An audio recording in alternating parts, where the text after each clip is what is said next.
Bonjour. Alors après avoir été directeur général du groupe Audience, j'ai maintenant une responsabilité qui est de présider Audience Care,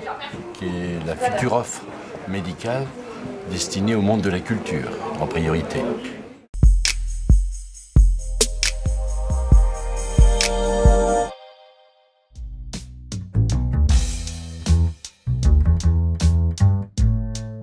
Alors, j'ai la chance effectivement cette année encore d'être membre du jury de la CST qui récompense, vous le savez, les meilleurs métiers techniques qui sont essentiels dans la fabrication d'une œuvre cinématographique. Et notre rôle, c'est de récompenser parmi les films de la compétition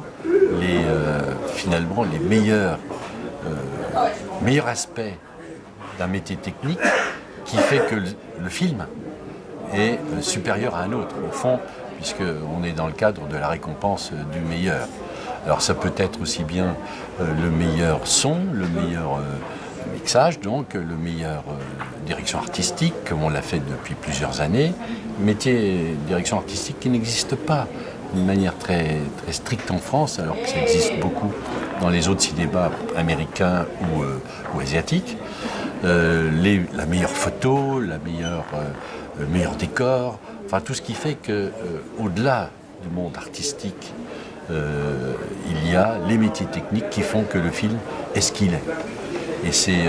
très intéressant de débattre avec d'autres métiers de la fonction technique, que ce soit réalisateur ou aussi les producteurs, les exploitants, pour essayer de récompenser ce qu'un métier technique peut faire d'un film, qu'il soit meilleur qu'un autre. Quand j'étais enfant, le film qui m'a marqué pour mes costumes, c'était Fanfan la Tulipe, parce qu'on avait l'impression de sortir du livre d'histoire et d'avoir sur l'écran ces grands témoignages de notre époque historique qui a marqué les différentes étapes de notre histoire, à la fois histoire contemporaine de l'époque, mais aussi histoire cinématographique. Alors je parle de Fanfan la Tulipe, mais ça pourrait être aussi Les Misérables, ça peut être Cyrano de Bergerac. Le montage, les costumes, les effets spéciaux qui étaient déjà à l'origine de la fabrication d'un film nouveau, mais on a vu les progrès depuis. Mais les films en costume sont toujours des films impressionnants. L'artiste technicien qui m'a toujours touché, c'est Pierre-William Glenn. Alors, c'est pas parce qu'il a fait des travaux récents, mais pour l'ensemble de son œuvre, je trouve que c'est le directeur photo qui a marqué son temps et son époque,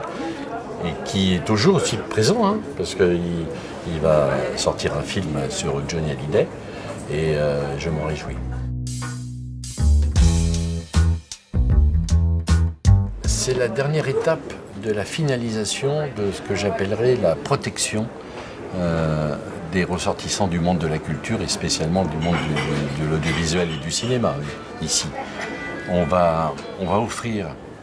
ce qui était impossible avant,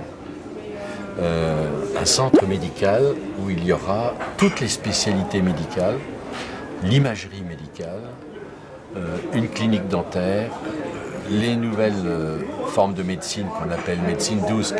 qu'on appellerait plutôt maintenant médecine complémentaire, comme l'acupuncture, l'ostéopathie, tout ce qui fait en sorte qu'on passe de la chimie à la prévention, parce qu'on pense beaucoup à la prévention, et on fera des bilans de santé, des check-up, comme on dit, qui permettront aux gens, aux salariés, aux employeurs, aux indépendants, de s'intéresser à leur santé tout au long de leur vie, plutôt qu'au moment où une pathologie arrive. Donc il y aura là une centaine de médecins qui seront mutualisés avec la médecine du travail du monde de la culture, les intermittents, les artistes, les techniciens, mais aussi les ressortissants du monde de la presse, les journalistes, les administratifs, bien sûr, pour leur offrir le dernier maillon, en tant qu'assureurs que nous sommes du monde de la culture, de leur donner la possibilité d'avoir les meilleurs soins, les meilleurs médecins, d'excellence qui ont été formés dans les meilleurs hôpitaux parisiens et qui permettront ainsi de leur offrir une couverture finale, faire en sorte qu'ils sachent où aller, parce que nos artistes et techniciens en France sont souvent isolés, et c'est normal, quand on a 16 employeurs par an en moyenne, eh bien on ne sait plus à qui s'adresser, en tous les cas pas à son employeur temporaire, mais finalement on ira chez Audience trouver la meilleure médecine. Ce centre médical qui est situé en plein centre de Paris, rue Bergère, ouvrira début de l'année 2020.